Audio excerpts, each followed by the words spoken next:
ഇനിയിപ്പോൾ സ്കൂളൊക്കെ തുറക്കാൻ പോലല്ലേ. സോ സ്കൂളൊക്കെ തുറന്നു കഴിഞ്ഞാൽ നമുക്ക് ഏറ്റവും കൂടുതൽ യൂസ്ഫുൾ ആവുന്ന സംഭവമാണ് മെമ്മോ പാഡ്സ്. അതായത് നമ്മുടെ ഹോംവർക്കോ ടെസ്റ്റോ ടു ഡു ലിസ്റ്റോ റിമൈൻഡേഴ്സോ ഒക്കെ എഴുതി വെക്കാൻ പറ്റുന്നൊരു നോട്ട് പാഡ്. അതുകൊണ്ട് നമുക്ക് ഇന്നൊരു വെറൈറ്റി ആയിട്ടും അടിപൊളിയായിട്ടൊരു മെമ്മോ പാഡ് ഉണ്ടാക്കാം. ഒരു പേപ്പർ പീസ് എടുക്കുക, ഇഷ്ടമുള്ള ഷേപ്പിൽ കട്ട് ചെയ്യുക. അതിനുശേഷം കുറച്ച് ഡിസൈൻസ് നമുക്ക് വേണമെങ്കിൽ ചെയ്യാം. അതിനുശേഷം HP ഷീറ്റോ അല്ലെങ്കിൽ എന്തെങ്കിലും ഒരു ഷീറ്റ് എടുത്ത് അതിന് കളേഴ്സ് ലെയേഴ്സായിട്ട് അപ്ലൈ ചെയ്യുക. അതിനുശേഷം നമുക്ക് മെമ്മോ പാഡ് ആക്കാനുള്ള ഒരു പേപ്പർ ആദ്യം പ്ലേസ് ചെയ്യുക. അതിനുശേഷം കുറച്ച് വെയിറ്റുള്ളൊരു സംഭവം അതിൻ്റെ മേലെ വെച്ച് ജസ്റ്റ് ഒന്ന് പ്രസ് ചെയ്ത് കൊടുക്കുക. ഇപ്പോൾ നമ്മുടെ ഒരു മെമ്മോ പാഡ് ഇവിടെ റെഡി ആയിട്ടുണ്ടാവും. ആൻഡ് നമ്മളത് എടുക്കുമ്പോൾ അതിൻ്റെ മേലെ കുറച്ച് വാട്ടർ ഉണ്ടാവും. അത് നമുക്ക് ടിഷ്യൂ വെച്ചോ അല്ലെങ്കിൽ ഒരു പേപ്പർ വെച്ചോ നമുക്ക് റിമൂവ് ചെയ്യാവുന്നതാണ്.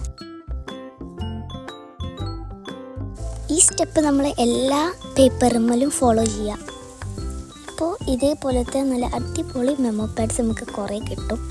ഇനി ഇതൊക്കെ നമ്മൾ ഒരുമിച്ച് വെച്ചെടുക്കുക.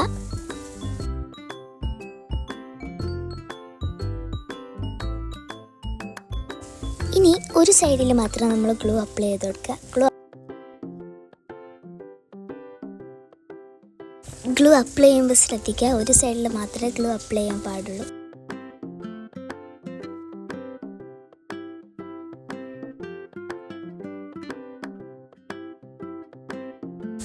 ഇനി കുറച്ചുകൂടി ലുക്കാക്കാൻ വേണ്ടിയിട്ട് ഒരു കാർഡിന് ഗാലക്സി മെമ്മോ എന്നൊക്കെ എഴുതി വെച്ചിട്ട് നമ്മുടെ മെമ്മോ പാഡ് അതിന് സ്റ്റിക്ക് ചെയ്ത് കൊടുക്കുക.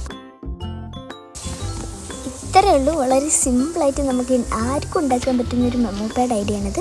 സോ എല്ലാവരും ലൈക്ക് ചെയ്യുക, ഷെയർ ചെയ്യുക, സബ്സ്ക്രൈബ് ചെയ്യുക. So by.